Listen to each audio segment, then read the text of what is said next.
All right, so for today's video, we're going to talk about plastic. I'm going to begin the video by sharing another video that I found that We've all seen how plastics are polluting the planet, but they also contain invisible health threats. Plastics are mainly made from oil, mixed with thousands of chemicals, including many linked to cancer, brain damage, and infertility. Even worse, the oil and chemical industries plan to triple plastic production by 2050. Without even knowing it, we bring toxic chemicals into our homes and they're entering our bodies. They package the food and drinks we consume. They're in the synthetic fabric of the clothes we wear and in the bottles and toys we give our children. Yes, plastics are a public health threat throughout their entire life cycle. We can be exposed to toxic chemicals from the extraction and production processes when we use plastic products and during their disposal. Chemicals in plastics don't go away, so recycling or disposing of plastics simply spreads the health problems around. The reality is plastic recycling is a hoax. It simply passes toxic chemicals onto others and poisons the circular economy. Western countries dump hazardous plastic waste on communities, threatening public health. And the oil and chemical industry's toxic plan is to burn the plastic waste as fuel, which is even more deadly. It poisons our air, food, and bodies, plus contributes to climate change.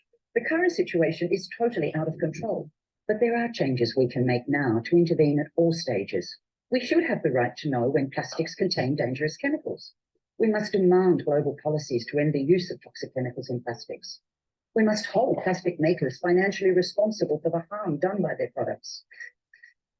We need to ban toxic waste recycling and plastic waste fuels. We must also end subsidies for the fossil fuel industry to reduce the volume of plastics produced and invest in safer, more sustainable materials. Only then can we begin to create a truly circular economy, one that protects our planet, our health, and our future.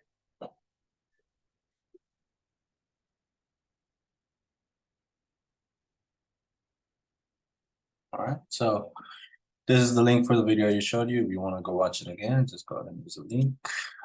According to the Geneva Environment Network.org, recent studies have found microplastics in human blood, lungs, and the placenta.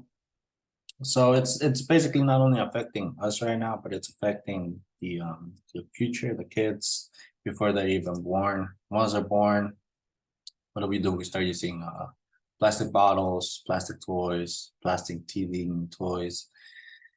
Everywhere you look is it's plastics everywhere. Like it says on the video, they should stop using those harmful chemicals if they know that it's in everyday life, but just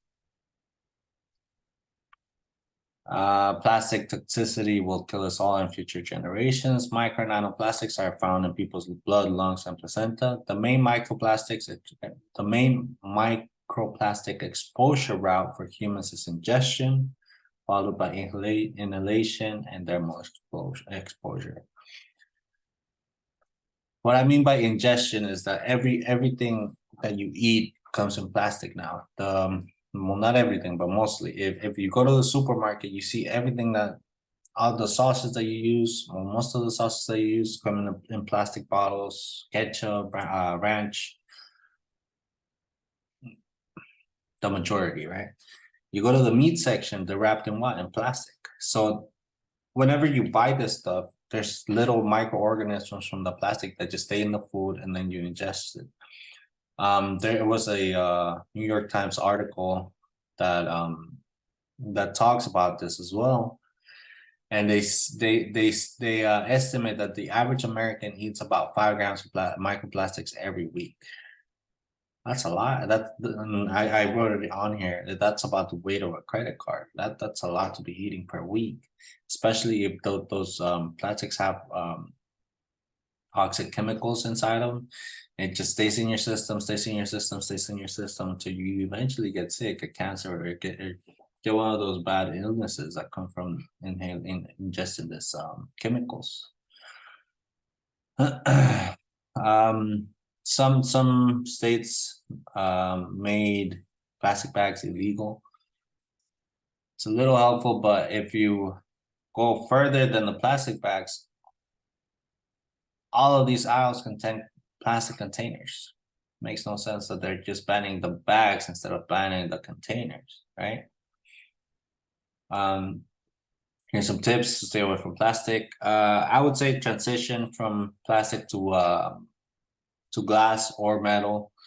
I know it's a little more expensive to get a product that comes in a glass bottle, but it does taste better because it's a higher brand, higher up brand, and you're gonna stop ingesting all those bad chemicals that are bad for you.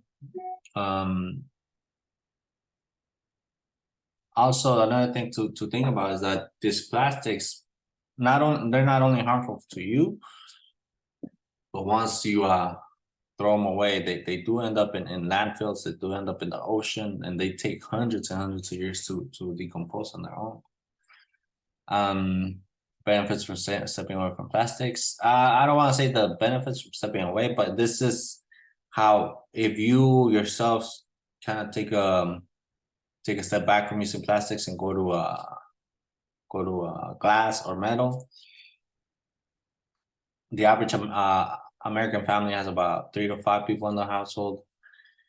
A person alone uses about 110 pounds per year of plastic. So if you cut that, let's say 3 to 5 people in the household, they stop using the plastic as well.